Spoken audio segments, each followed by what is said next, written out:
Elena gave her male secretary a watch worth millions. The male secretary posted online to brag. Only those who work hard will be rewarded. A determined heart will never be in vain. I'll keep pushing forward, my queen. The assistant forwarded this post to me. I then forwarded it to Elena Lynn. 1 million is small change. How much do you think is a big sum? CEO Lynn. She replied. Over 10 million. I replied. Transfer me 20 million within a minute. With a note, voluntary gift. Elena sent me a message. Stop it, hubby. A minute later, she received a video. In the video, I smashed the antique vase that her first love had given her. Exactly 20 million. Chapter 1. Elena's phone rang immediately. Do you know how expensive that vase was? What do you really want? Elena. Was my message not clear enough? I glanced at the watch on my wrist. You have 34 seconds left. I'm standing in front of the antique painting in your bedroom. You know what the consequences will be. The call was immediately hung up. 20 seconds later, 20 million was transferred to my bank account. I sent her a photo. In the photo was the antique painting she loved, now torn into a pile of pieces. The vase was a warning. The painting is the punishment. Elena, you're already married. This time, Elena didn't call back. Not even a message. I knew she must be furious, but I didn't care. Marriage among the rich always comes with interests. If there's love, it's the luck of both parties. But if there's not, that's also normal. The relationship between Elena and me had mixed feelings. We didn't dislike each other when we first met, but we couldn't say we liked each other either. This set the tone for our marriage. There was no emotional foundation between us at the start. After a grand wedding, we slept in separate rooms on our wedding night, even saying goodnight to each other before bed. It wasn't until almost half a year after the marriage that we finally came together. And even then, our faces were hidden by alcohol. The Lynn family is an old aristocratic family, highly cultured, and follows many rules. This is why Elena Lynn developed such an aloof yet warm personality. My family, on the other hand, came from humble beginnings. My father made his fortune with his fists, bricks, and machetes. With no rules like the Lynn families, we took a direct, bold approach. So, I don't believe in love at first sight. Elena and I clearly belong to the love grows over time category. I love Elena, and she loves me, but we're both very rational. We won't put our love for each other at the top, but we won't neglect it either. This time, the pretty boy obviously touched a nerve. His shameless bragging caught my attention. I don't allow anyone to covet what's mine, not even a glance. But I also know that the more you suppress something, the more it will thrive. Just like Elena. That night, Elena sent me a message. I have a social event tonight. Won't be home for dinner. I didn't reply, focusing on my own work. At 8 o'clock that evening, my friend Sean sent me a photo. The background looked like a dinner gathering. Elena was sitting next to a pretty boy. The pretty boy was clearly well dressed. His hair was shiny, like it had been licked by a cow's tongue, and he had that sunny, handsome look that Elena loved in short videos. What's going on? Why did your wife bring such a pretty boy to the dinner? Is your backyard on fire? At the same time, the assistant sent me a message. The male secretary posted again. Attended a high-end dinner, feeling like I'm getting closer to the ideal life, thanks to the great mentor by my side. The photo attached was a selfie of the pretty boy, smiling calmly, his eyes shining with a determined look. Chapter 2. The watch on his wrist, worth millions, was incredibly eye-catching. Elena, who was more than happy to play the role of background support, glanced at his selfie with a barely noticeable smile on her lips, but her eyes betrayed her true feelings with a look of affection. I remembered the female secretary from before, who was fired on the spot by Elena just for replying to a work message during a business dinner. But now, not only did Elena tolerate this pretty boy's selfie, she even allowed herself to be in the picture, using her CEO status to boost his worth. She knew full well that my friends were at that dinner. The reason she felt so fearless was because, during the day, I had smashed her antique vase with that $1 million watch and ripped up the expensive painting she had bought. She knew I would eventually find out that she brought another man to the dinner. She also knew that I would see the pretty boy's post, but she still went ahead and did it, indulging his overstep, all for the sake of revenge. Unfortunately, when it comes to revenge, Elena and her entire family would barely be a match for even a single finger of mine. I sent Elena a message. Aren't you going to explain about the guy sitting next to you? 5 minutes passed, and Elena didn't reply. I sent Sean a message. Did my wife check her phone? Sean replied instantly. She looked at her phone but didn't respond. Did you confront her? I sent Elena another message. Reply. I know you saw my message. This message, too, disappeared into silence. No response from Elena. I'm giving you one last chance. If I don't see your reply in 10 seconds, the consequences will be on you. 10 seconds later, I sent her a photo. Elena replied immediately. Alexia, what do you want? At the same time, I received a message from Sean. Shit, what did you send your wife? Her face went completely pale. I've never seen her face that pale before. She looked like a ghost. I sent Sean a smirking emoji. You're about to see a good show. The photo I sent to Elena was an old, yellowed pink envelope. Obviously something she had kept for many years. It was a love letter from Elena's first love when they were in high school. That boy had pushed her out of the way to save her, only to be hit and killed by a speeding construction truck. This letter was the last thing that boy left behind for her, and she treasured it more than her own life. I suddenly realized that this new secretary vaguely resembled her first love. It seemed that CEO Lin had taken up a little bit of substitute literature, treating this new secretary as a stand-in for her first love. Seeing that I hadn't replied, Elena sent another message. Don't touch it. Her message came with a sense of urgency and fear, the lack of punctuation showing just how nervous she was about that love letter. Elena, call me. This time, she obeyed, and the call came through immediately. Her voice was low. Stop it. Hubby, can we talk when I get home? Put it on speaker. What do you want? I said put it on speaker. Reluctantly, she complied. I'm sorry to interrupt, but I heard that CEO Lin brought a new colleague to the dinner today, so I wanted to call and confirm. Elena's voice was filled with tension. Hubby, it's not what you think. We're just a regular boss-employee relationship. Please don't misunderstand. Really? What kind of CEO gives $1 million watch to their secretary? Elena, I don't care what kind of relationship you two have, but I want you to take the dish in front of you and throw it in his face right now. You can refuse, but the consequences will be on you. Chapter 3. That day, Fernando fled the dinner party with his face covered in soup. The whole evening, Sean kept texting me like crazy.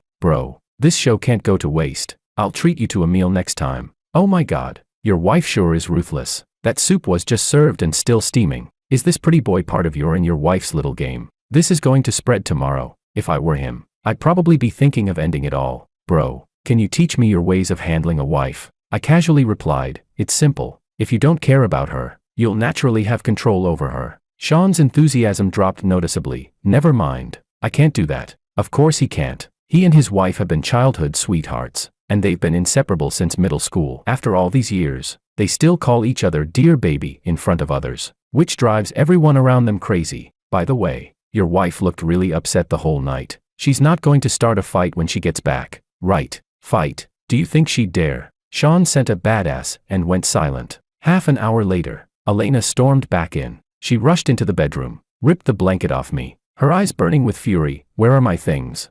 I propped my head on my arm, staring at her without saying a word. Alexia, where are my things? I kept staring at her, still silent. After a minute of tense silence, she gave in and collapsed onto the bed. I did what you asked. I've humiliated myself enough tonight. It's a miracle he didn't call the cops on me. What more do you want from me? Did I make you lose face? Don't you think you should explain yourself to me? An awkward silence followed, and Elena finally spoke up. He's just a college grad. There's really nothing between us. What do I need to say for you to believe me? Elena, it's not about what you say. It's about what you do. 1 million isn't a lot of money to you, but to an average family, they might never earn that in a lifetime. I don't believe you don't understand that. You casually gave a $1 million watch to another man today. What makes you think I wouldn't care? I just saw him beating himself up for messing up at work, so I comforted him by giving him the watch. I have no feelings for him. Really? You casually gave away money that could be a lifetime's earnings for an ordinary family. Do you know what kind of thoughts that could trigger in him? Do you really not see the impact of that 1 million on a man just starting out in life? If not for your indulgence, would he have posted that message? Didn't he know I'd see it?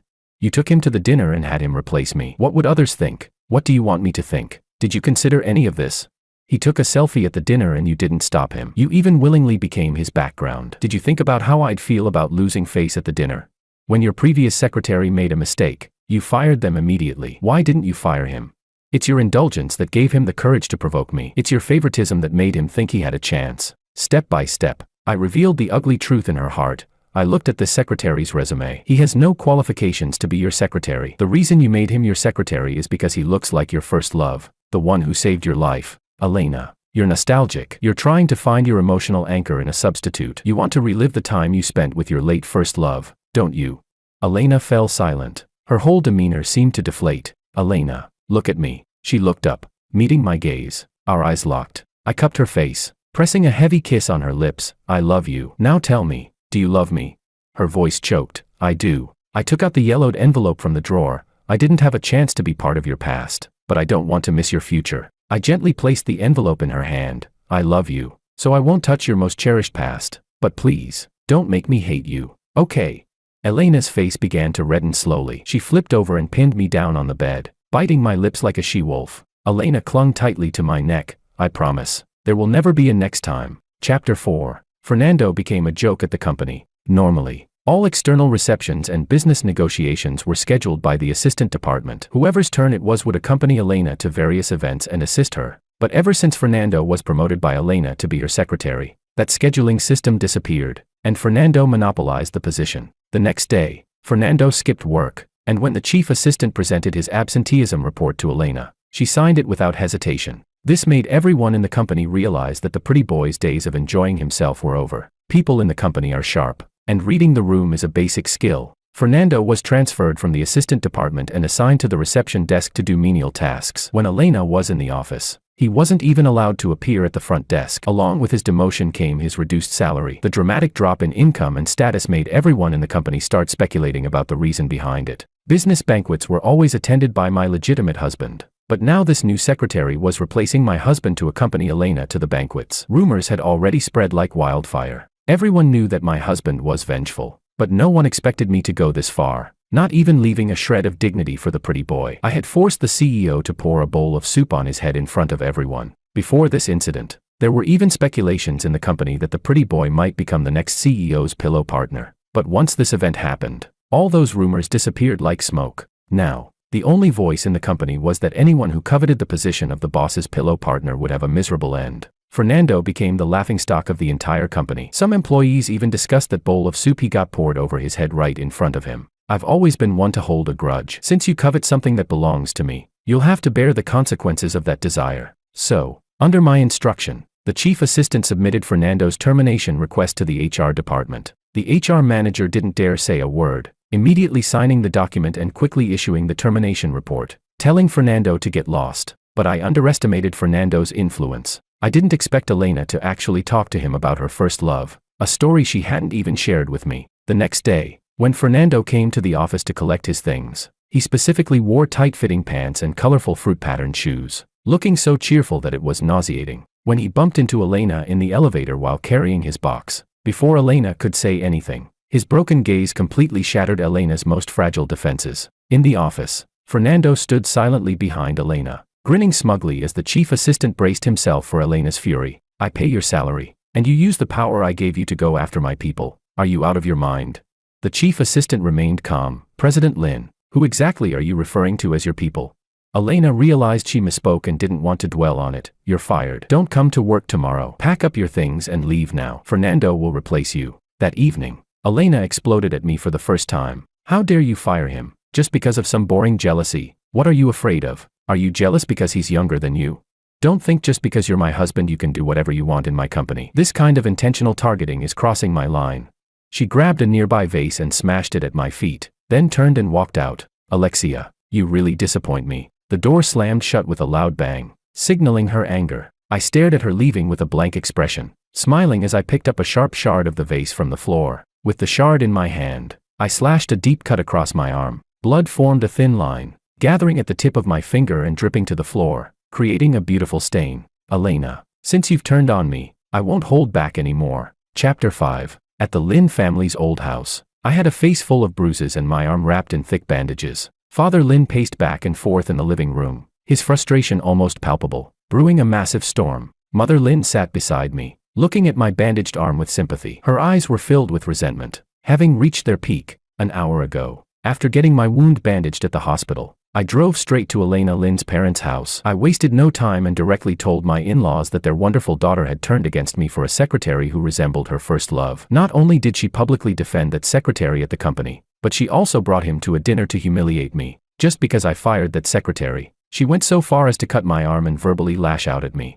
As I spoke, my eyes were full of disappointment, my expression helpless and heartbroken. This emotion only intensified the anger of my in-laws towards their daughter. Father-in-law immediately called Elena. I don't care where you're hiding under some idiot's pants right now. Get your ass back here right now. If you're not in front of me in half an hour, you're never coming back. Understand? Mother-in-law looked at my hand with heartache, her eyes red, as though afraid I might run off at any moment. She kept soothing me, repeatedly assuring me that Elena would have to apologize today, and that I wouldn't suffer even a little bit of injustice. I nodded calmly, remaining silent. In my mind, however, I was planning how to make this situation even bigger. I wasn't going to foolishly compete with some nobody who had no foundation to stand on, especially when I had so many advantages. A smart businessman knows how to use the resources at his disposal to win. I'm Elena's husband, protected by the law, with the full support of my in-laws, 2 inseparable cooperative projects between our families, and the economic power to crush a pretty boy. Why would I throw away all these advantages to compete with him over who's younger or who resembles Elena's dead first love?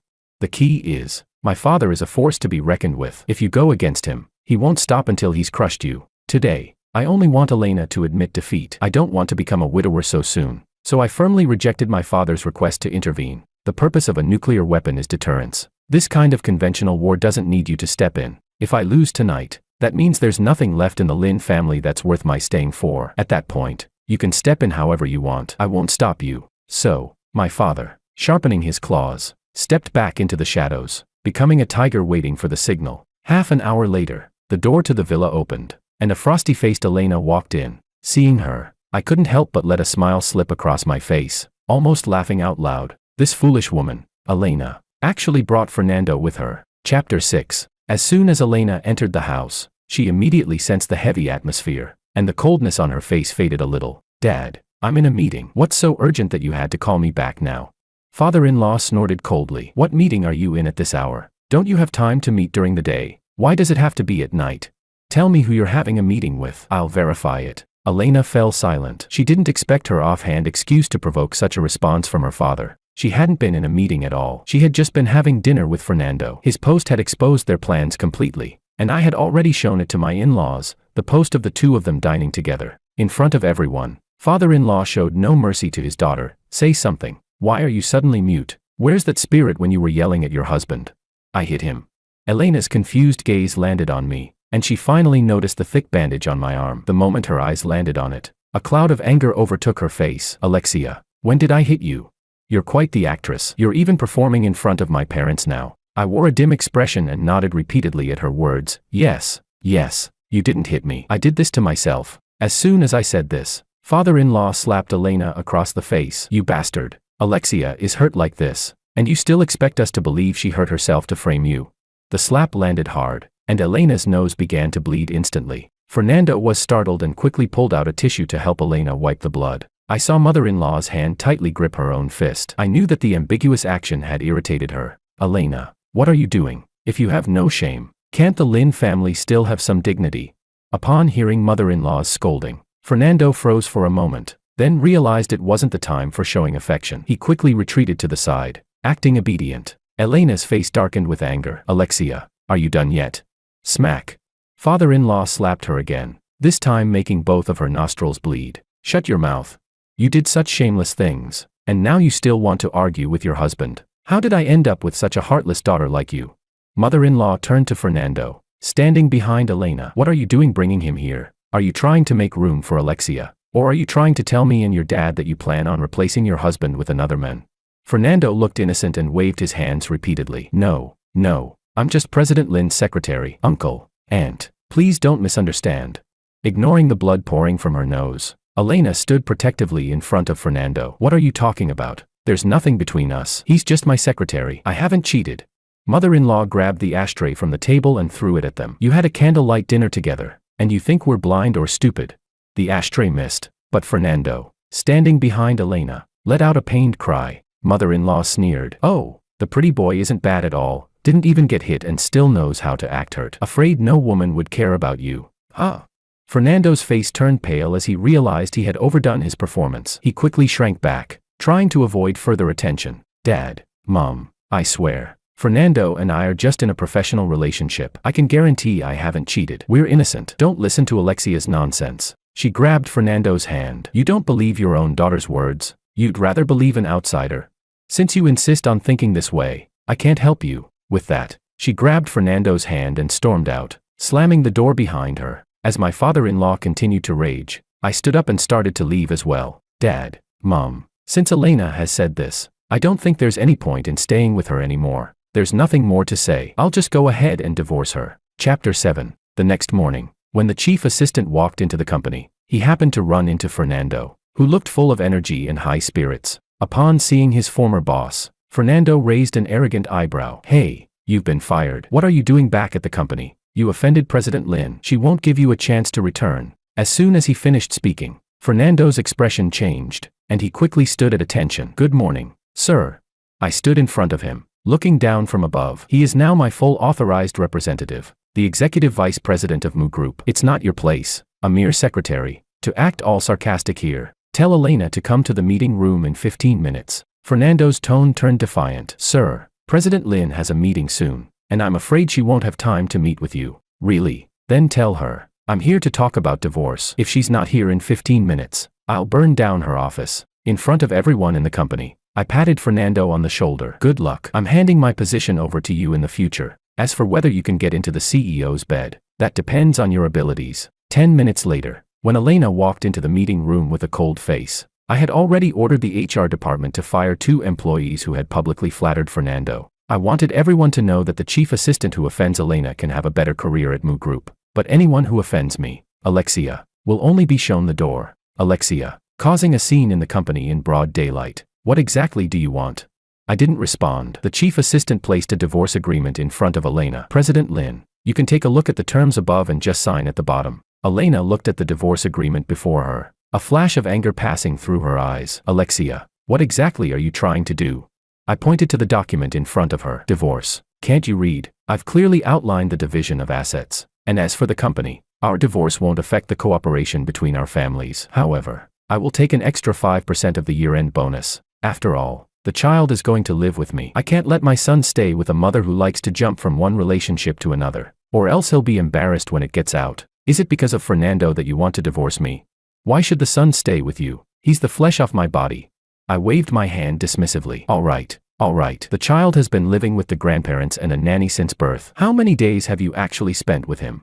Elena, I already told you clearly last time. That was the first and last time. Since you care so much about your pretty boy, I'll make it easy for you. Smack. Elena slammed her hand on the table. Alexia, I've told you many times already. I haven't cheated. What do I have to do for you to believe me? I nodded. I believe you. I know you haven't done anything to wrong me, at least not yet. Then why do you still want a divorce? I looked directly into her eyes. Because I think you're dirty. You use a $1 million watch to flatter your secretary. You let him replace me at the banquet. You have a candlelight dinner with him. And you even bring him to the family home. Every post he makes. You see, everyone's been reminding me. And recently more than one person has told me you're getting too close to him. Yet you ignore it. Elena, I'm not an idiot. Isn't what you're doing subtly telling me to make room for him? If I were going out with another woman, brought her home, had dinner with her at a romantic restaurant, and then took her to meet my parents, while telling you that there was nothing between us and we were just friends, what would you think? I pointed at the divorce agreement in front of her. Just sign it. I need to take the child to the hospital this afternoon. I don't have time to waste with you here. Elena froze, her gaze fixed on me. What's wrong with our son? What? You don't know. It took Elena a moment to remember that I had called her the other day to say our son had a fever, but she had been too busy to respond, and she had forgotten about it afterward. You don't need to worry about him anymore, I said coldly. Elena's face flashed with confusion. What are you talking about? My son. I said it. If we divorce, the child stays with me. I interrupted her. This is my son from the Mu family. You'd better stay out of it. He has nothing to do with you. He's my son. And since you don't care about him, there's no reason for him to recognize you as his mother. Alexia, what exactly do you mean? I gave her a sideways glance. The literal meaning. Elena, my son doesn't need a fickle mother, nor does he need a mother who's always flirting with her secretary. You haven't cheated yet, but you've accepted his provocations, his feelings for you, and all his little actions behind the scenes. Today, you're able to keep your boundaries, but who knows what'll happen in the future. I'm not willing to take that gamble. Elena, I don't dare to take that risk, and I don't want to. Instead of pulling out weeds when the vegetables are almost ripe, it's better to nip the problem in the bud. This child, I will raise alone. He will only be my son, and he has nothing to do with you. If you want a child, go have one with someone else. You're not menopausal yet. I've told you already. You're dirty. I don't want you anymore. Elena, let's divorce. Chapter 8. In the end, Elena still didn't sign the divorce agreement. As I walked out of the company's door, Fernando chased after me. Sir, please wait. He stood in front of me, neither servile nor overbearing. Can we talk for a moment? We can talk here. I'm busy and don't have time for your pointless chatter. There was a shadow in his eyes. Sir, I think you misunderstood. There's really nothing between me and President Lin. Stop. I interrupted him directly. If you're just going to say this useless nonsense, I don't want to hear it. Fernando, Everyone has their own intentions, but yours are all glaringly obvious. It's repulsive. You wear that damn watch every day, no matter what clothes you wear. Using it as an accessory, you just want to constantly remind the people around you that in Elena's eyes, you're special, better than everyone else. Your posts about your daily work with her are a way of showing off how close you are to her, and that you enjoy privileges others don't have. You know perfectly well that there are occasions where your presence isn't appropriate, but you still stubbornly stay. That's because you're testing how far her feelings for you have gone. If you didn't have these thoughts, you wouldn't be chatting so openly in the office break room with your so-called friends, talking about how to conquer a female boss. Fernando's face changed. How do you know all this? I sighed. Because I'm still her husband, and they're more than happy to tell me what they've heard, rather than keeping secrets for you. So what? Aren't you still going to divorce President Lin? Has she signed the divorce agreement yet? There was a flash of determination in Fernando's eyes. So what? She'll sign it sooner or later. Do you really think if I divorce her, you'll just take over? What can you do for her? Do you have the wealth to make a strong partnership with her? Do you have the connections to help her expand the market? Do you have a powerful background that can help her network? But I resemble her late first love. I can help her relive the good memories from the past. I couldn't help but laugh. So, you're just a substitute. You know very well you're a fake who she'll lose interest in eventually, right? If Elena can protect you, then let her protect you. I'm no saint. Not only do I hold grudges, but I also don't wait 10 years for revenge. Usually, I don't leave much time between payback. He looked at me warily. What do you want? If you dare to lay a hand on me, President Lin won't let you off. Don't worry, I'm just going to spread the word about your little secret. I'll make sure you're thoroughly disgraced in this industry. I'm sure your President Lin will feel the pressure soon and move you out of the assistant department, assigning you some idle role to keep you around. Or even worse, fire you without hesitation. After all, you said it yourself, you're just a fake. If you were really her first love, I might not stand a chance, but you're just a substitute for her to relive the past. How much do you think the weight of a counterfeit holds in her heart? Oh, and one more thing I forgot to tell you. I took out my phone and played a video for him. This is the dog you've been raising for years. You even had someone walk it for you, right?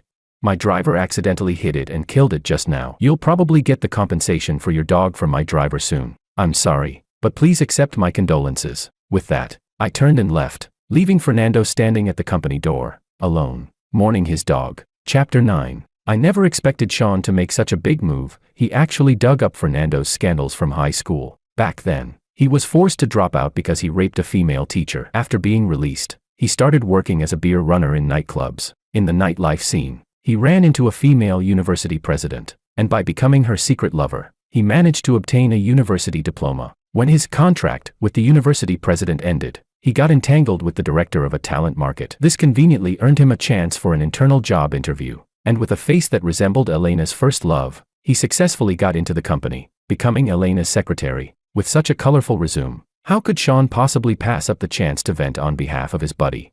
In just 1 week, Sean and his wife spread Fernando's shady past like wildfire. Practically everyone knew that the Lin family's precious daughter had assaulted her own husband for the sake of a pretty boy and even forced her husband into divorce. Father Lin and Mother Lin couldn't sit still any longer, especially after learning that I had already filed for divorce. They dragged Elena back to the family estate and subjected her to harsh family discipline. The very next morning, as soon as Fernando arrived at the company, he received a termination notice from the HR department. Fernando refused to accept this reality and demanded to see Elena, but she directly ordered security to throw him out. On top of that, she even took back the $1 million wristwatch from his hand. That same evening, Father Lin and Mother Lin brought Elena to my family's house to apologize and beg for my forgiveness, only to be harshly scolded by my father. Now you know you're wrong and come to apologize. What were you doing earlier?